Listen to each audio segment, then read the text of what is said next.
முதலீடு செய்வோம், முன்னேறுவோம். நண்பர்கள் அனைவருக்கும் வணக்கம். நம்மளுடைய வீடியோ முதல் முறையா பார்க்குறவங்க நம்ம சேனலை சப்ஸ்கிரைப் பண்ணிக்கங்க.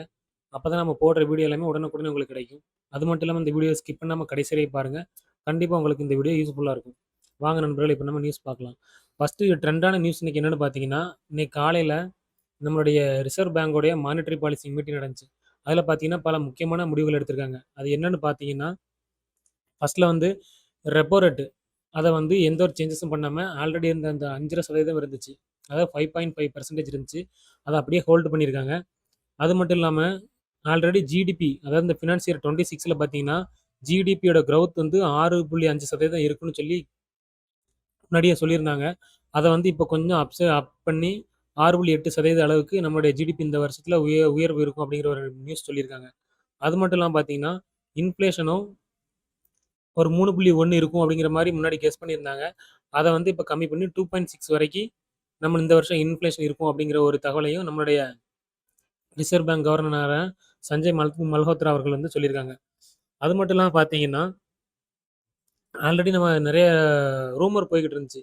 என்ன ரூமர் போய்க்கிட்டு இருந்துச்சுன்னா, யுபிஐ டிரான்சாக்ஷன் அதாவது நம்ம இப்ப எல்லாமே பார்த்தீங்கன்னா, கூகுள் பே, ஃபோன்பே அந்த மாரி எல்லாம் பணம் அனுப்புறதுக்கு அந்த அப்ளிகேஷன் தான் யூஸ் பண்ணிட்டு இருக்கோம். அதில வந்து ஒவ்வொரு டிரான்சாக்ஷனுக்கும் அமௌண்ட் பிடிச்சாலும் பிடிக்கலாம். இந்த மீட்டிங்ல வந்து அத பத்தின ஒரு டாக் இருக்கும் அப்படின்னு சொல்லியிருந்தாங்க. ஆனா, நம்மளுடைய ரிசர்வ் பேங்க் கவர்னர் வந்து தெளிவா சொல்லிட்டாரு. அந்த மாதிரி நாங்க எந்த ஒரு டிரான்சாக்ஷன் சார்ஜஸும் போட போறதில்ல. அப்படிங்கிற ஒரு தகவல சொல்லியிருக்காங்க. அது மட்டும் இல்லாம, ஏன் வந்து இன்ஃப்ளேஷன் வந்து கம்மியாகும் அப்படிங்கிற ஒரு டீட்டெயில் குடுத்துருக்காங்கன்னு பார்த்தீங்கன்னா, அந்த நியூஸ்ல நம்ம பார்த்தது தான். இன்ஃப்ளேஷன் வந்து எதனால வந்து கம்மியாறதுக்கு வாய்ப்பு இருக்குன்னு சொல்லியிருக்காங்கன்னா, நம்மளுடைய ஜிஎஸ்டி வந்து இப்ப செப்டம்பர் 22லேருந்து இம்ப்ளிமெண்ட் பண்ணியிருக்காங்க புது ஸ்லாப்லாம். அந்த மாரி நெறைய பொருட்கள் வந்து ஜிஎஸ்டி கம்மி பண்ண ஒரு காரணத்தினால, பொருட்களோட விலை வந்து குறையும். அதனால வந்து இன்ஃப்ளேஷன் கம்மியாகும் அப்படிங்கிற ஒரு தகவலையும் சொல்லியிருக்காங்க. அடுத்து பார்த்தீங்கன்னா, மிக முக்கியமான நியூஸ் இதுதான் நண்பர்களே. பார்த்தீங்கன்னா, ஒரு சில பேங்க் திவாலா இருக்கு கேள்விப்பட்டிருப்போம். ஒரு சில நபர்கள் கூட என்னால வாங்குன கடன கட்ட முடியலன்னு சொல்லி திவாலாயிருப்பாங்க. ஆனா, இப்ப போய்க்கிட்டு இருக்கிற நியூஸ் பார்த்தீங்கன்னா, அமெரிக்கா அதாவது உலகத்தோட நாட்டாம அந்த ஒரு நாடே பார்த்தீங்கன்னா, திவாலாகக்கூடிய ஒரு நிலைமைய பார்த்து தான் போய்க்கிட்டு இருக்கு. காரணம் என்னன்னு பார்த்தீங்கன்னா, அவங்களுடைய ஏற்கனவே பைடன் இதுக்கு முன்னாடி இருந்த ஜனாதிபதி பைடனோட அரசாங்கம் இருக்கிறப்பவே, அவங்களுடைய கவர்மெண்ட் ஷட் டவுன் பண்ற ஒரு சூழ்நிலை இருந்துச்சு. ஆனா, அப்ப வந்து அவங்க வந்து கடன் எக்ஸ்ட்ரா கொஞ்சம் வாங்கிக்கலாம் அப்படின்னு சொல்லி ஒரு அக்ரீமெண்ட் போட்டு, அந்த டைம்ல இருந்து தப்பிச்சுட்டாங்க. ஆனா, இப்ப ட்ரம்போட நிர்வாகத்துல நேத்து அதாவது இன்னைக்கு அக்டோபர் 1ஓட அவங்களுடைய கடன் வாங்குற இதுக்கு வந்து அப்ரூவல் கிடைக்கல. அவங்களுடைய செனட்ல இருந்து அப்ரூவல் கிடைக்கல. அந்த ஒரு காரணத்தினால ஒரு 7,50,000 கவர்ன்மென்ட் எம்ப்ளாயீஸ வந்து அவங்க வந்து ஃபயர் பண்ண போறதா ஒரு தகவல் வந்திருக்குது. பார்த்தீங்கன்னா மக்களே, அவங்க வந்து இப்ப டெம்பரரியா பார்த்தீங்கன்னா, சில பேர வந்து டெம்பரரியாவும், பல பேர வந்து பெர்மனன்ட்டாவும் ஃபயர் பண்ணி வீட்ல உட்கார வைக்க போறதா ட்ரம்போட அட்மினிஸ்ட்ரேஷன் சொல்லியிருக்காங்க. இதுக்கு மெயினா ஏற்கனவே பார்த்தீங்கன்னா, ட்ரம்ப் அவர்கள் பதவியேற்றதிலிருந்து ஏற்கனவே அங்க குடியேற்ற மக்கள் வந்து நெறைய பேர் அமெரிக்கால இருப்பாங்கல்ல. சட்டவிரோதமா குடியிருக்கிறவங்க எல்லாத்தையும் நாடு கடத்த போறதா சொல்லி அது ஒரு புயல கிளப்புனாரு. அடுத்து பார்த்தீங்கன்னா, எல்லா நாட்டுக்கும் டாரிஃப் போட்டு பண்ணாரு. அடுத்து பார்த்தீங்கன்னா, H1B விசான்னு கொண்டு வந்து அதில நெறைய பேருடைய வேலைய காலி பண்ணாரு. இப்ப பார்த்தீங்கன்னா, அங்க சுத்தி, இங்க சுத்தி கடையில சொந்த நாட்டு மக்களையே நெறைய பேர வேலைய விட்டு தூக்குறதுக்கான நடவடிக்கையில அவர் இறங்கிட்டு இருக்கிறாரு. இதனால என்ன ஆகும்னு பார்த்தீங்கன்னா, அந்த நாட்டோட நெறைய முக்கியமான துறைகளான சேவை துறைன்னு சொல்லலாம். எஜுகேஷன் ஆகட்டும், அப்புறம் போலீஸ் டிபார்ட்மெண்ட், மிலிட்டரி எல்லாத்துலயுமே பார்த்தீங்கன்னா, கொஞ்சம் கொஞ்சம் ஆள்கள் வந்து ஃபயர் பண்ண போறதா சொல்லியிருக்காரு. ட்ரம்ப் பார்த்தீங்கன்னா, ரிபப்ளிக் பார்ட்டி அதாவது குடியரசுக் கட்சியில உள்ளவங்க. அவர் வந்து ஜனநாயக கட்சின்னு ஆப்போனன்ட் பார்ட்டி கூட ஒரு அண்டர்ஸ்டாண்டிங் வந்தாங்கன்னா, இந்த எக்ஸ்ட்ரா கொஞ்சம் கடன் வாங்கிக்கலாம் அப்படிங்கிற ஒரு முடிவு எடுத்தாங்கன்னா, இதுலருந்து தப்பிக்கிறதுக்கு வாய்ப்பு இருக்கு. ஆனா ட்ரம்ப் வந்து இறங்கி போற மாரி தெரியல. இந்த ஒரு சூழ்நிலையில அமெரிக்காவுக்கு ஒரு மிகப்பெரிய ஒரு ஆபத்து வந்துகிட்டு இருக்குன்னே சொல்லலாம். இந்த மாதிரி ஒரு சூழ்நிலையால என்ன ஆகும்? ஷேர் மார்க்கெட்டுக்கு என்ன ஆகும்னு பார்த்தீங்கன்னா, அமெரிக்கா தான் மதர் மார்க்கெட் அப்படின்னு சொல்லுவாங்க. அங்க அடிச்சா இங்க வலிக்கும்ன மாதிரி, அங்க ஷேர் மார்க்கெட்ல பிரச்சனை ஆச்சுன்னா, உலகம் முழுக்கிற எல்லா ஷேர் மார்க்கெட்டும் கண்டிப்பா அடி விழும். இப்ப அதுல எந்தெந்த டிபார்ட்மெண்ட்லாம் வந்து இறக்கத்த குடுக்க வாய்ப்பு இருக்குன்னு சொல்லியிருக்காங்கன்னா, கோல்டு பிரைஸ் மேல ஏற்றத்த குடுக்கும். ஏன்னா ஷேர் மார்க்கெட் விழுறப்ப நெறைய பேர் என்ன பண்ணுவாங்க, பங்குல இன்வெஸ்ட் பண்ணாம கோல்ட்ல இன்வெஸ்ட் பண்ணுவாங்க. அந்த ஒரு காரணத்தினால கோல்டோட ரேட் வந்து ஏறுறதுக்கு வாய்ப்பு இருக்கு. ஆனா அதே சூழ்நிலையில பாண்ட் இருக்குல்ல, அதாவது ட்ரெஷரி பாண்ட் ஆகட்டும், மத்த நம்ம தனிநபர்கள் வச்சிருக்கக்கூடிய பாண்ட் ஆகட்டும், அதனோட ஈல்டு வந்து கம்மியாகறதுக்கான வாய்ப்புகளும் இதுல இருக்குது. நிறைய நெகட்டிவ் நியூஸ் தான் நம்ம ஷேர் மார்க்கெட்டில் வந்துட்டு இருக்கு நண்பர்கள். அதனால் இன்வெஸ்ட் பண்ணுறவங்க கொஞ்சம் ஹோல்டு பண்ணுங்க. எதுலேயும் போய் அவசரப்பட்டு இப்போதைக்கு இருக்க சூழ்நிலை இன்வெஸ்ட் பண்ணிட வேண்டாம். ஏன்னா பணத்தை இழக்கக்கூடியதுக்கான வாய்ப்புகள் அதையும் இருக்குது. அடுத்து பார்த்தீங்கன்னா, நம்ம நண்பர்கள் கேட்டிருந்த ஒரு ஷேரு, நெட்வெப் அப்படிங்கிற ஒரு ஷேரு. இந்த ஷேர் பார்த்தீங்கன்னா, ஸ்மால் கேப்பில் இருக்கக்கூடிய ஒரு ஷேரு. இவங்க 2023ல தான் வந்து ஐபிஓ லிஸ்ட் ஆனாங்க. ஐபிஓ லிஸ்ட் ஆகிறப்போ பார்த்தீங்கன்னா, ரூ. 500 லிஸ்ட் ஆன அந்த ஸ்டாக்கு, இப்போ பார்த்தீங்கன்னா ரூ. 4060 இருக்கு மக்களே. இந்த ஒரு மாசத்துல மட்டுமே இந்த ஷேர் 60% அளவுக்கு ஏற்றத்தை கொடுத்துருக்கு பாருங்க. செப்டம்பர் 5ல வந்து ரூ. 2200 இருந்த ஷேர் இப்போ வந்து ரூ. 4000 60% ஏற்றம். சரியான ஏற்றத்தை கொடுத்துருக்கு. பார்த்தீங்கன்னாலும் அவங்களோட பிரேக் அவுட் நல்லாவே தெரியுது. பிரேக் அவுட் ஆயிடுச்சு. 2000 ஒரு ரூ. 3100 பார்த்தீங்கன்னா நல்லா பிரேக் அவுட் ஆகி மேலே போய்கிட்டு இருக்குது. இதற்கு மெயினான காரணம் என்ன பார்த்தீங்கன்னா, இவங்க வந்து ஆர்டர் புக் வந்து நிறைய வச்சிருக்காங்க. இப்போ ரீசெண்டாக கூட பார்த்தீங்கன்னா, கடந்த வாரத்தில் ஏஐ ரிலேட்டடா, அதாவது ஆர்டிஃபிஷியல் இன்டெலிஜென்ஸ் ரிலேட்டடா ஒரு ப்ராஜெக்ட்டுக்கு 450 கோடிக்கு ப்ராஜெக்ட் வந்து எங்களுக்கு கிடைச்சிருக்கு. அது மட்டும் இல்ல இந்த மாசத்துல ஸ்டார்ட்டிங், அதாவது செப்டம்பர் மாசத்துல பார்த்தீங்கன்னா, ஸ்டார்ட்டிங்ல ஒரு 1734 கோடிக்கு NVIDIA இருக்குல்ல, அதாவது சிப் மேக் பண்ற கம்பெனி. NVIDIAவோட செர்வருக்கு ஒரு ப்ராஜெக்ட் பண்ணி குடுக்குறதுக்காக அவ்வளோ கோடிக்கு ஒரு ப்ராஜெக்ட் வச்சிருந்தாங்க. அது மட்டும் இல்லாம வரக்கூடிய காலங்கள்ல நாங்க வந்து ஆர்டிஃபிஷியல் இன்டெலிஜென்ஸ் வந்து நாங்க இன்வெஸ்ட் பண்ண போறோம். அப்படிங்கிற தகவலையும் எங்க மேனேஜ்மென்ட்லேருந்து சொன்ன ஒரு காரணத்தினால, இந்த ஷேர் வந்து நிக்காம மேல ஏறிக்கிட்டு இருக்குது. ஏன்னா வரக்கூடிய காலம் பார்த்தீங்கன்னா, எல்லா இதுலயுமே ஆர்டிஃபிஷியல் இன்டெலிஜென்ஸ் கண்டிப்பா வந்துரும். அந்த ஒரு காரணத்தினால ஆர்டிஃபிஷியல் இன்டெலிஜென்ஸ் ரிலேட்டட் எல்லா ஸ்டாக்குமே ஏற்றத்தை கொடுக்கும். அதில் வந்து இந்த ஸ்டாக்கும் ஒரு ஏற்றத்தை கொடுத்துருக்கு. ஆல்ரெடி நம்ம செமிகண்டக்டர் ஸ்டாக்லாம் நம்ம அடிக்கடி டிஸ்கஸ் பண்ணியிருக்கோம். அதாவது கெய்ன்ஸ் டெக்னாலஜி அது மாதிரி அடிக்கடி டிஸ்கஸ் பண்ணியிருக்கோம். அதே மாதிரி இந்த ஸ்டாக்கையும் நண்பர்கள் வந்து வாட்ச் லிஸ்ட்டில் போட்டு வச்சுக்கோங்க. மிக முக்கியமான ஒரு ஸ்டாக்காக வரக்கூடிய காலங்களில் இது நிச்சயம் வரும். ஏன்னா நிறைய நண்பர்கள் பார்த்தீங்கன்னா ஸ்மால் கேப்பில் இன்வெஸ்ட் பண்ணுறதுக்கு பயப்படுவாங்க. ஆனால் ஸ்மால் கேப் தான் உங்களுக்கு வந்து ரிட்டர்ன் அதிகமாக கொடுக்கும். எங்கே வந்து ரிஸ்க் அதிகமாக இருக்கோ அங்கே தான் ரிட்டர்ன் அதிகமாக இருக்கும். இப்போ இதே நாம பார்த்தீங்கன்னா ஒரு ப்ளூ சிப் கம்பெனிலேருந்து இப்போ டிசிஎஸ், இன்ஃபோசிஸ்லாம் நம்ம வந்து இன்வெஸ்ட் பண்ணோம்னா, இதே மாதிரி ரூ. 500 லிஸ்ட் ஆன அந்த ஸ்டாக் பார்த்தீங்கன்னா, அதான் ரூ. 500 ஐபிஓ அந்த ஸ்டாக் இப்போ ரூ. 4000 கிட்டத்தட்ட ஒரு 7, 8 மடங்கு ஏறிடுச்சு. இதே மாதிரி இப்போ நம்ம ரூ. 2000 இருக்கக்கூடிய அந்த ரூ. 1800 இருக்க இன்ஃபோசிஸ்ல ஒரு 8 மடங்காக இந்த ஒரே வருஷத்துல அது ஒரு 12,000 15,000 போகும்னா வாய்ப்புகள் ரொம்ப ரொம்ப குறைவு. அதனால ரிஸ்க் எடுக்கிறவங்களுக்கு அதில் பெனிஃபிட்டும் ஸ்டாக் மார்க்கெட்டில் இருக்கத்தான் செய்யுது. அடுத்து பார்த்தீங்கன்னா மக்களே, ஐஆர்ஏடிஎல்ல இருந்து ஒரு நியூஸ் வந்திருக்கு. ஐஆர்ஏடியிலேருந்து என்ன ஒரு நியூஸ்னு பார்த்தீங்கன்னா, இவங்க இன்னைக்கு ஒரு 3% இந்த ஐஆர்டி ஏறி இருக்கு. இதில் பெருசாக வேற ஒன்றும் சொல்லிக்கூடிய அளவு ஒரு நியூஸ் கிடையாது. என்னன்னா இவங்க வந்து கடன் கொடுத்துருக்காங்க.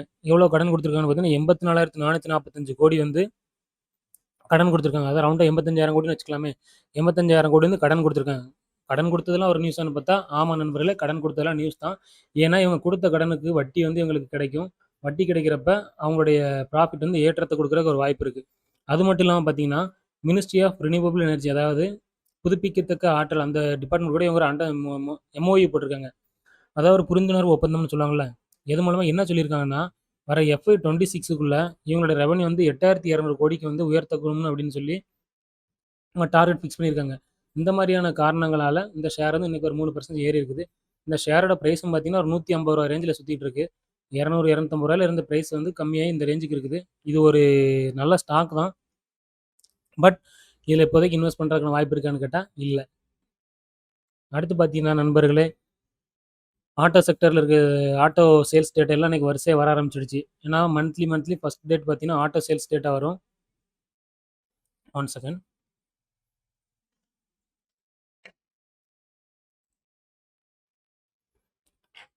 டாடா மோட்டார்ஸ் இன்னைக்கு பாருங்க மக்களே, ஒரு 5.5% 5.5% ஏற்றத்தை கொடுத்துருக்கு.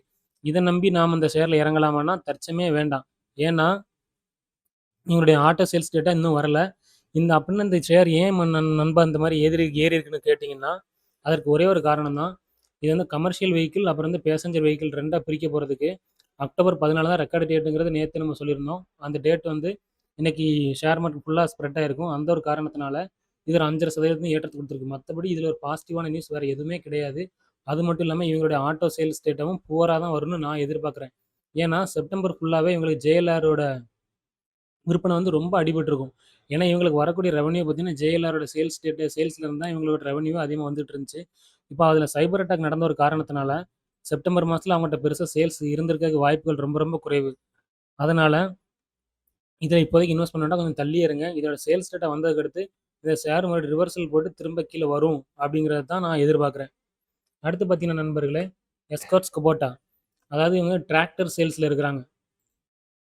பார்த்தீங்கனாலே தெரியும். இவங்க முழுக்க முழுக்க வந்து டிராக்டர் சேல்ஸ்ல இருக்கக்கூடிய ஒரு கம்பெனி. இவங்க பார்த்தீங்கன்னா, இந்த குவார்ட்டர்ல அதாவது செப்டம்பர் மாசத்துல சாரி குவார்ட்டர்ன்னு சொல்லிட்டேன். செப்டம்பர் மாசத்துல பார்த்தீங்கன்னா, 17,803 டிராக்டர் வந்து சேல்ஸ் பண்ணியிருக்காங்க டொமஸ்டிக்ல. இதே பார்த்தீங்கன்னா, லாஸ்ட் இயர்ல வந்து 11,985 இருந்தது. அதாவது டொமஸ்டிக்ல இவங்களுடைய வளர்ச்சி வந்து இயர் ஆன் இயர்ல 48% வந்து உயர்ந்திருக்குது. அது மட்டும் இல்லாம ஓவராலா பார்த்தீங்கன்னா, போன வருஷம் 18,267 சாரி போன வருஷம் பார்த்தீங்கன்னா, 12,380 டிராக்டர்ஸ் தான் சேல்ஸ் பண்ணியிருந்தாங்க. ஆனா, இந்த வருஷம் செப்டம்பர்ல பார்த்தீங்கன்னா, 18,267 டிராக்டர் வந்து சேல்ஸ் பண்ணியிருக்காங்க. இதற்கு மிக முக்கியமான காரணம் என்னன்னு பார்த்தீங்கன்னா, இது முக்கியமான ரீசன் என்னன்னு பார்த்தீங்கன்னா, ஜிஎஸ்டியோட ரேட் வந்து ஜிஎஸ்டி கம்மி பண்ணது முக்கியமான காரணம். ஏன் அப்டின்னா, ஜிஎஸ்டி கம்மி பண்ணதுனால, இவங்களுடைய பிரைஸ் வந்து ஒரு 40லருந்து ஒரு ரூ. 50,000 ரேஞ்சுக்கு குறைஞ்சிருக்கும். அதனால வந்து நெறைய நபர்கள் வந்து இந்த டிராக்டர வாங்கியிருக்கக்கு வாய்ப்புகள் இருக்கு. அது மட்டும் இல்லாம பார்த்தீங்கன்னா, இந்த வருஷத்துல மழை வந்து நல்லாவே பெய்யும் அப்படிங்கிற ஒரு தகவலும் வந்துகிட்டு இருக்குது. இந்த ஒரு காரணத்தினால டிராக்டர் சேல்ஸ்லாம் வந்து அதிகரிச்சுக்கிட்டு இருக்குது. பார்த்தீங்கன்னா, இந்த ஷேர் இன்னைக்கு ஒரு ஏற்றத்த குடுக்குறேன் பாருங்க. பாருங்க ஒரு 5% ஏற்றத்த குடுத்துருக்கு. டிராக்டரோட சேல்ஸ் நல்லா வந்த காரணத்தினால ஒரு 5% ஏறி. இதே மாதிரி டாடா மோட்டார்ஸ்லயும் சேல்ஸ் டேட்டா நல்லா வந்து அந்த ஷேர் மேல ஏறுனுச்சுன்னா சந்தோஷம் தான். அந்த மாதிரி இருக்கிறப்ப தான் நம்ம அந்த ஷேர்ல வந்து இன்வெஸ்ட் பண்றத பத்தி யோசிக்கணும். பட் இப்ப அதுல நம்ம வந்து கொஞ்சம் வெயிட் பண்றது தான் ஒரு நல்ல ஒரு புத்திசாலித்தனமான விஷயம். அடுத்து பார்த்தீங்கன்னா, மஹிந்திரா அண்ட் மஹிந்திரா. மஹிந்திரா அண்ட் மஹிந்திரா பார்த்தீங்கன்னா, ஒரு 6 மாசமாவே ஒரு குறிப்பிட்ட சேனல் பேட்டர்னுக்குள்ளேயே சுத்திட்டு இருந்த இந்த ஸ்டாக்கு, செப்டம்பர்ல கொஞ்சம் பிரேக் அவுட் ஆயி மேல போச்சு. ஆனா, திரும்ப சில பல நியூஸ்னால கீழ வந்துடுச்சு. இப்ப இவங்களுடைய சேல்ஸ் டேட்டா எப்படி வந்திருக்குன்னு பார்த்தீங்கன்னா, இயர் ஆன் இயர்ல அதாவது போன வருஷம் செப்டம்பருக்கும், இந்த வருஷம் செப்டம்பருக்கும் ஈவி வெஹிக்கிள் இருக்குல்ல, எலக்ட்ரிக் வெஹிக்கிள். அதுல பார்த்தீங்கன்னா 30% வந்து ஏற்றத்த குடுத்துருக்காங்க. மொத்தமா பார்த்தீங்கன்னா நண்பர்களே, 1,298 வெஹிக்கிள் வந்து வித்திருக்காங்க. 2 வீலர், 3 வீலர் சாரி 2 வீலர்ன்னு சொல்லிட்டேன். வெஹிக்கிள் ஃபுல்லா வித்திருக்காங்க. அதாவது கமர்ஷியல் வெஹிக்கிள் ஆகட்டும், பேசஞ்சர் வெஹிக்கிள் ஆகட்டும், மொத்தம் 1,298 வெஹிக்கிள் வந்து மொத்தம் வித்திருக்காங்க. இயர் ஆன் இயர்ல பார்க்குறப்ப, இவங்க வந்து 16% வளர்ச்சி. அது மட்டும் இல்லாம, எங்களுடைய சிஇஓ-ன நளினிகாந்த் வந்து என்ன சொல்லியிருக்காருன்னா, தேங்க்ஸ் டூ ஜிஎஸ்டி அதாவது ஜிஎஸ்டிக்கு ரொம்ப நன்றி அப்படின்னு சொல்லியிருக்காரு. ஏன் அப்படி சொல்லியிருக்காருன்னு பார்த்தீங்கன்னா, ஜிஎஸ்டி ரேட் கட் பண்ண ஒரு காரணத்தினால, இவங்களுடைய மெஜாரிட்டியான எஸ்யூவி கார்ஸ்க்கு பார்த்தீங்கன்னா, ரேட் ஃபுல்லா நல்லாவே குறைஞ்சிடுச்சு. அந்த ஒரு காரணத்தினால இது வந்து நெறைய பேரு இந்த கார்ஸ் வாங்குனதுனால சேல்ஸ் அதிகரிச்சிருக்குது. அது மட்டும் இல்லாம கமர்ஷியல் வெஹிக்கிளுக்கும் அதே மாதிரி தான். டிராக்டருக்கு இப்ப நம்ம எஸ்கார்ட்ஸ்ல பார்த்தோம்ல, அதே மாரி இவங்களுடைய டிராக்டர்ஸ்க்கும் ரேட் நெறைய கம்மியான ஒரு காரணத்தினால, இவங்களுடைய சேல்ஸ் வந்து அதிகரிச்சிருக்குது. பாருங்க நண்பரே, ஆனா இது வந்து ஒரு 1% தான் ஏற்றத்த குடுத்திருக்கு. இந்த குவார்ட்டர்ல ஆனா பாருங்க நண்பர்களே, நான் இப்ப சொல்றேன். மஹிந்திரா அண்ட் மஹிந்திராவோட ரிசல்ட் சூப்பரா வரும். கண்டிப்பா நம்ம அப்ப டிஸ்கஸ் பண்ணுவோம். அது நம்ம எதிர்பார்த்துக்கிட்டு இருப்போம். மேபி இன்னும் ஒரு 10, 20 நாள்ல இதோடைய ரிசல்ட் வர்றதுக்கான வாய்ப்புகள் அதிகம் இருக்கு. இன்னும் ஒரு 1 வாரத்திலிருந்து அடமழை வெளுத்து வாங்க போதுடா கிரிகாலன்ன மாதிரி ரிசல்ட்டுக்குள்ள வரிசையா வர ஆரம்பிச்சிடும். நம்ம ஒவ்வொரு ரிசல்ட் வர்றப்பவும் வாய்ப்புகள் இருக்கக்கூடிய ஸ்டாக்க நம்ம வந்து கண்டிப்பா வந்து டிஸ்கஸ் பண்ணுவோம். அது மட்டும் இல்லாம மஹிந்திரா அண்ட் மஹிந்திரால வந்து சேல்ஸ் அதிகரிச்சதுக்கு முக்கியமான காரணம் என்னவா அவங்க இன்னொன்னு சொல்லியிருக்காங்கன்னா, இப்ப நவராத்திரி டேஸ்ல தான் வந்து நம்ம ஜிஎஸ்டி வந்து கம்மி பண்ணாங்க. அதாவது லாஸ்ட் ஒரு 9 டேஸ். அதுக்கு வந்து பார்த்தீங்கன்னா, நவராத்திரில நெறைய பேர் வந்து சென்டிமென்டலா வாங்குவாங்கல்ல. இந்த பூஜா டேஸ் டைம்ல வாங்குறத விரும்புவாங்க. அதனால இந்த மாரி டைம்ல இவங்க வந்து எஸ்யூவி கார்ஸ்ல பார்த்தீங்கன்னா, ஒரு 60% வந்து விற்பனையும், கமர்ஷியல் வெஹிக்கிள் வந்து ஒரு 70% விற்பனையும் இந்த 9 நாள்ல வந்து அதிகமா அதிகரிச்சுக்குதுன்னு அந்த ஒரு நியூஸையும் மஹிந்திரா அண்ட் மஹிந்திரால இருந்து குடுத்துருக்காங்க. அடுத்த நியூஸ் பாருங்க நண்பர்களே. பஜாஜ் ஆட்டோ. ஆல்ரெடி நம்ம 3 டிஸ்கஸ் பண்ணோம். டாடா மோட்டார்ஸ் டிஸ்கஸ் பண்ணியிருக்கோம். எஸ்கார்ட்ஸ் டிஸ்கஸ் பண்ணியிருக்கோம். அப்புறம் மஹிந்திரா அண்ட் மஹிந்திரா டிஸ்கஸ் பண்ணியிருக்கோம். இப்போ அதுக்கடுத்து பார்த்தீங்கன்னா, பஜாஜ் ஆட்டோ. இவங்க பார்த்தீங்கன்னா, இயர் ஆன் இயர்ல வந்து இப்போ மஹிந்திரா வந்து 16% வளர்ச்சி குடுத்துருந்துச்சு. ஆனா, பஜாஜ் ஆட்டோ பார்த்தீங்கன்னா, ஒரு 9% அளவுக்கு தான் வளர்ச்சி குடுத்துருக்கு. அதாவது அப் தான். நெகட்டிவ்ல குடுக்கல. லாஸ்ட் இயர் பார்த்தீங்கன்னா, மொத்தம் எங்களோட சேல்ஸ் வந்து 2,59,333 வித்திருந்தாங்க வெஹிக்கிள். இந்த வருஷம் பார்த்தீங்கன்னா, அது 2,73,188 வித்திருக்காங்க. 9% வளர்ச்சி அடைஞ்சிருக்கு. அது மட்டும் இல்லாம இவங்களும் அதே தான் சொல்றாங்க. Thanks to GST. Thanks to லார்ட்ன்னு சொல்லுவாங்கல்ல, அதே மாரி தேங்க்ஸ் டூ ஜிஎஸ்டின்னு சொல்லியிருக்காங்க. பார்த்தீங்கன்னா, இவங்களோட 3 வீலர ஜிஎஸ்டி கம்மி பண்ண ஒரு வாய்ப்பு அந்த காரணத்தினால, இவங்களோட 3 வீலர் அதாவது அந்த ஆட்டோ சேல்ஸ் இருக்குல்ல, அதில பார்த்தீங்கன்னா, ஒவ்வொரு ஆட்டோவுக்கும் ஒரு 24,000 வரைக்கும் குறைஞ்சிருக்கு.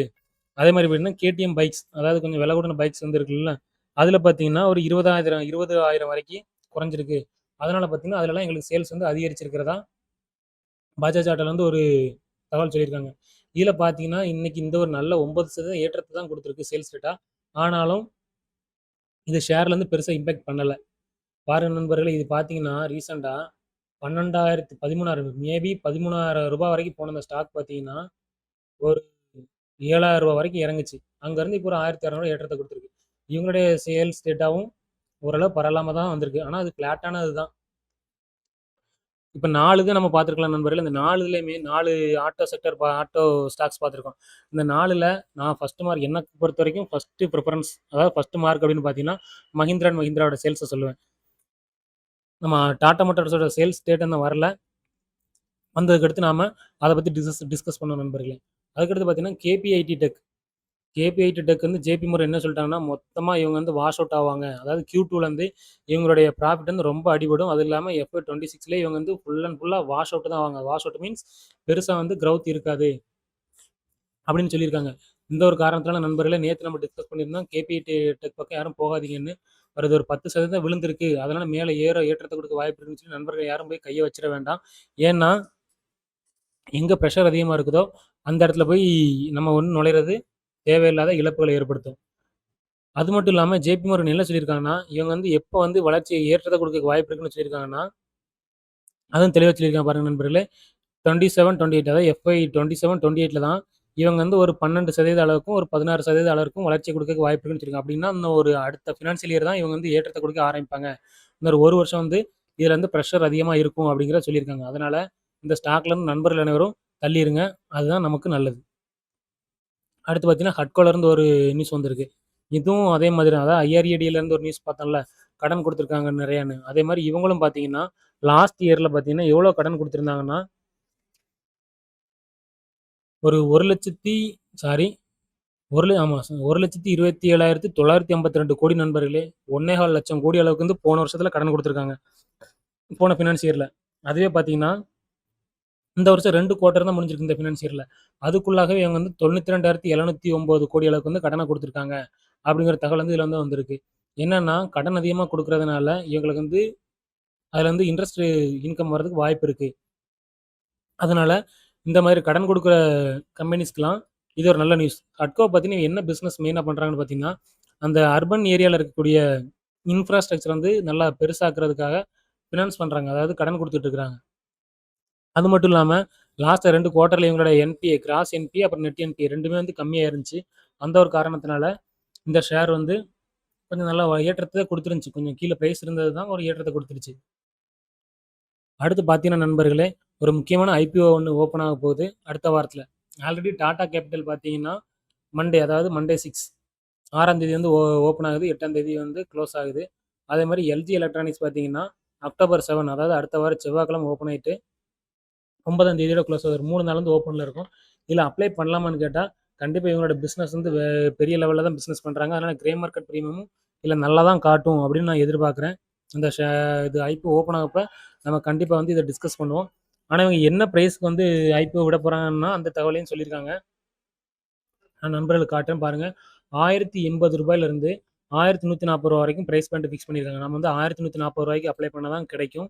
அது இல்லாம ஒரு லாட்டுக்கு பார்த்தீங்கன்னா 13 ஷேர் இருக்கிறதாவும், மொத்தம் ஒரு லாட் பார்த்தீங்கன்னா ரூ. 14,820 வரும்னு சொல்லியிருக்காங்க.